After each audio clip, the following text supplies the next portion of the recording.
lisusu epai na yo mpona kotuna mwa mituna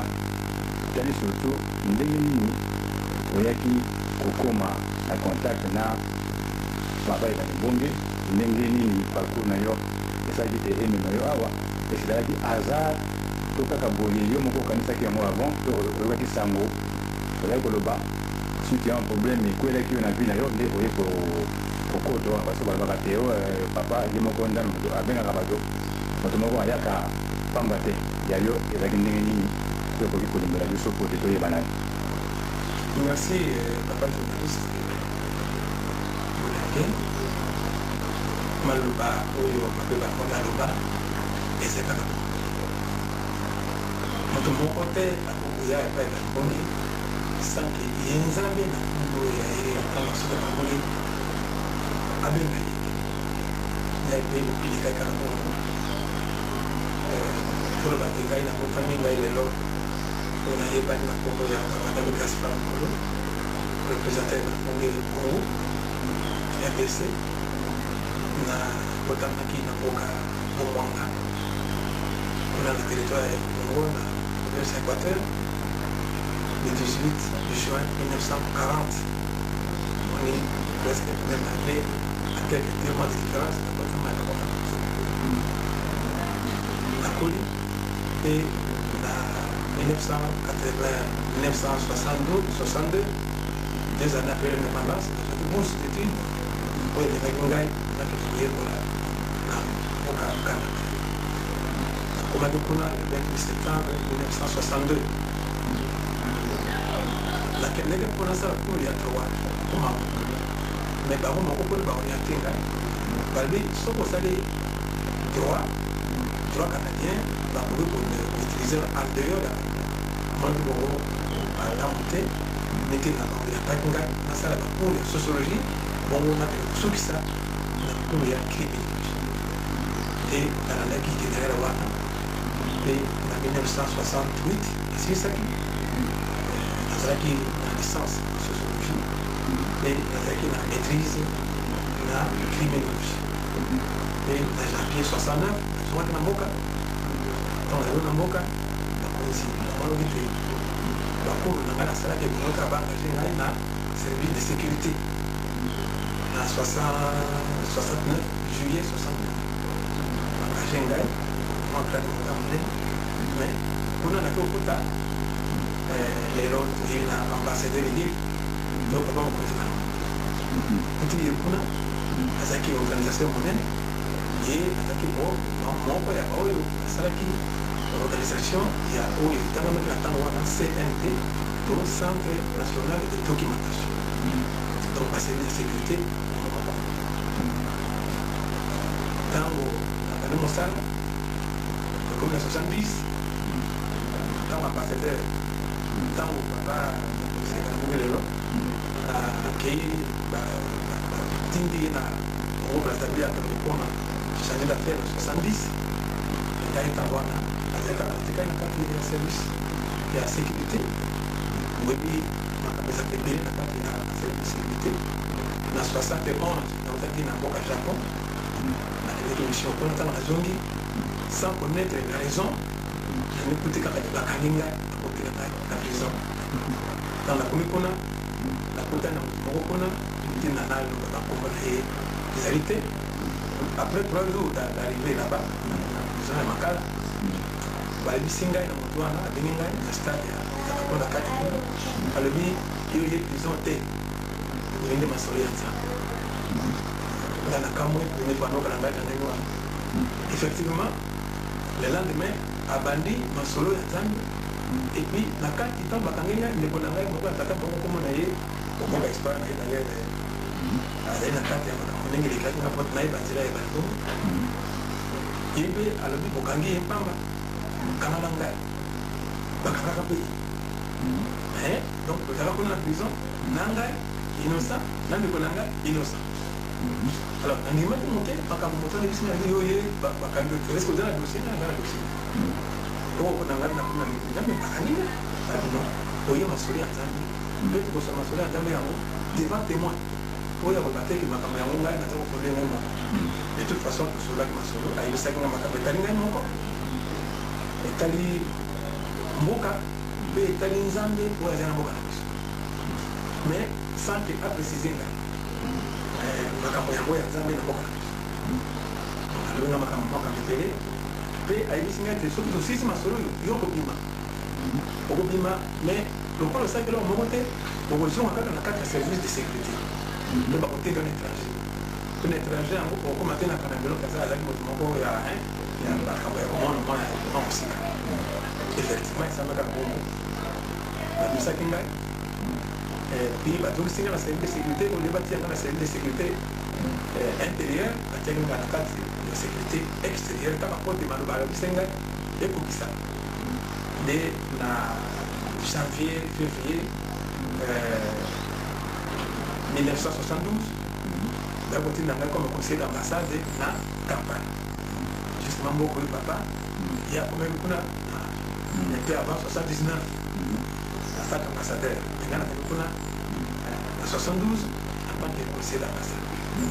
À Salipuna, et président Yamboka, il y a pendant que c'est la fonction ya chargé d'affaires ari nde nayambaki ye kuna ntango wana mokonzi yango bakuna ezalaki mingi amildata yambaki ye président sepelaki mingi asepelaki alobi na bakonzi basusu ya sécurité ke esengeli mokolo gaspard azonga na lilo na ngai ya kosala bino mais mboka na biso na ntango wana te bakonzi mosusu basepelaki peut-être présence na bakuna te nayebi te na mi retrouvé kaka te bakamati décision ke bazokosanga lisusu comme le conseil d'ambassade na Canada et je me suis retrouvé d'une manière presque incroyable. Je me suis encore retrouvé au Canada beaucoup nasaki baclasse et nasaki kuna à peu près de 62 à 69 7 ans 6 ans 7 ans na mi retrouvé kuna en tant que diplomate ntango nakomi kuna nazalaka kama nazalaka étudiant nazalaka na fiancé na kama moko canadien anglaise mais nalingi sikoyo na ndenge bakangana ngai na prison alors que nayebaka pourquoi bakangana ngai mais nakomi kuna nakomona te puisque bacanadien bayebaka te bakangai ngai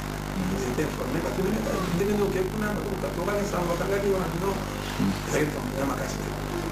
sikoyo nayoki mposa ya koabandone mboka ya koabandone mpe diplomatie yakoyi les ambassadeurs te ngai na kozonga soki na Congo te wana tozali na 72 nasali mokanda na ngai nakomi yango nabayaki na machine mais nasinye te nalingi napesa ambassadeur que moi je quitte le Congo je rentre étude à l'université de Montréal nasisa doctorat na ngai ya économie ntango kaka nakomi mokanda wana natia yango na mesa na ngai ya ndako sikoyo naza koexplike ba ndenge nini nayebaki makambo ya nzambe na mboka na biso d'abord na 71 na président na makala ya mibale yango oyo nalingi na explike bayeba ke ya solo nzambe aza na mboka na biso sikoyo malgré oyo naokaka na kati ya prison nakomi na Canada nasala bakokosa nde nakamati décision nazongi na fiancé na ngai na bala luka ye na bala ye ntango kaka naza kosala bamanevre nyonso wana mokando nakomaka mpo napesa ambassadeur ayebaki démissionné mokando na ngai elai na mesa nasie yango te entre temps ndeko na ngai oyo akokoko na ngai elongo na prison oyo abaka te akangi mpamba ndeko na ngai wana oyo alangaka nga na prison oyo abaka te bakanga mpamba ye bakangaka mpe ye kombo na ye Justin Mbanga nga na ye tozalaka tata moko na mama mibale mais ye azalaka assistant médical nga mpe nayebaka te ete ataka assistant médical azalaka kokende kotraite en tant que assistant médical nganga ya président Ngwabi Marien Ngwabi na Brazzaville nganga wana kombo na ye ise nganga moko monene ayebanaka na Congo mobimba Congo Brazzaville mobimba bazobenga ayebanaka mpe na Congo ya biso bazobenga ye ise nga nayebaka relation ya ndeko na nga wana anganga wana te ntango nakomi mokanda wana ye mpe au même moment ndenge nga babongisaka atraverse la Brazzaville akomi na Brazzaville ake kotraite nganga wana juste avant de traiter nganga wana nganga kali alobi est-ce que ozali na ndeko moko te azali na poto abi nazala ndeko nazali nganga décrire ngai ndenge nazali ezali komona ye principal abi akomi mokanda moko ezali na mesa na ye kuna na aseye yango te loba na ye azali na vi na ye na nzela mibale soki atikali kuna eza na problème te abala masa kote akosa mbongo ebele akosunga famille malamu kasi wana epeza vi na ye penza te vi na ye esengeli atika mboka kanada abala mondele te esengeli azonga na mboka na bino kongo mpo ye akozala na makambo ya minene ya nzambe eza koya na mokili na bino ezali deja wana nous sommes 72 loba na ye apona entre otikala kuna tokola na makambo ya nzambe oyo azala koka kasi soki aponi nzela ya koya koka na bino akomona mpasi na bana mwasi étrangère te to bana mwasi congolaise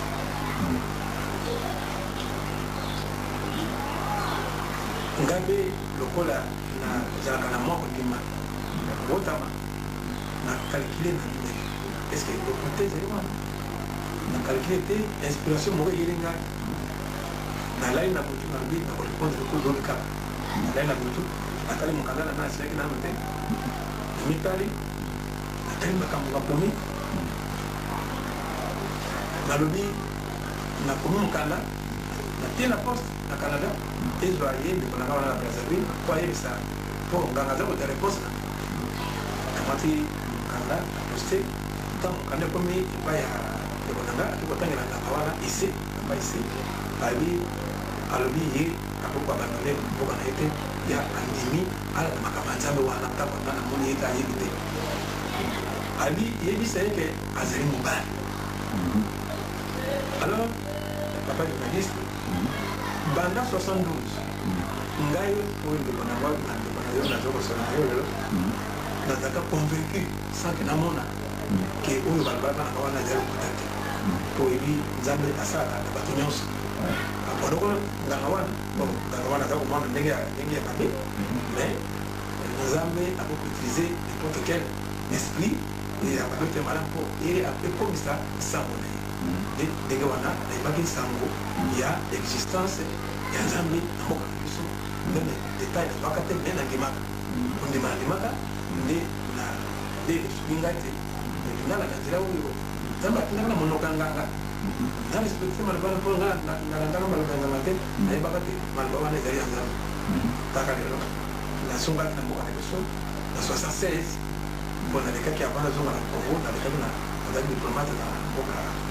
Khartoum, Soudan, dans la commune 76, na luki, on a d'abord certains qui ont ce qu'on a dit, ce qu'on a dit dans le Congo, et c'est dit, et là, mon corps, et il y a des sagas dans le Congo, on a na tambola qui, papa journaliste, jusqu'à la salle 76, 17, 18, 19, 80, 81, en décembre 82, il y a Komaki, et c'est ambassadeur Yeli. Napata comme ça na 1900, dans le 9 mars 1979. Voilà, papa journaliste, ndenge ngai nayebaki makambo ya nzambe na mboka existence ya nzambe na mboka na biso Congo mpe ntango nakoti nakomaki deja ngongo oyo mpe bangonga asilisi kozala na retraite na bikolo ntango nazalaki deja mpo mokolo aza kokende na bikolo na le 30 mai 1979 tokutaki na ye na ville du commerce na ville ezalaki aza epe ayebaki certainement mais kokaka loba na ngai te mpona kuna mino lebala na te voilà comment nayebaki makambo ya existence ya nzambe na mboka na biso d'abord na prison et ensuite na kanale ya nganga wana monene ici bongo ntango bokutaki na ye azalaki na ye no wana deja asi akomi papa ebale nini to aza na ambassadeur okutana liboso wana deja akomi awuti bikolo awuti bikolo atokaki na le 31 juillet 1981 nga nakomaki epai na ye na mbinza centre ya mbinza na le décembre 82 donc azalaki déjà là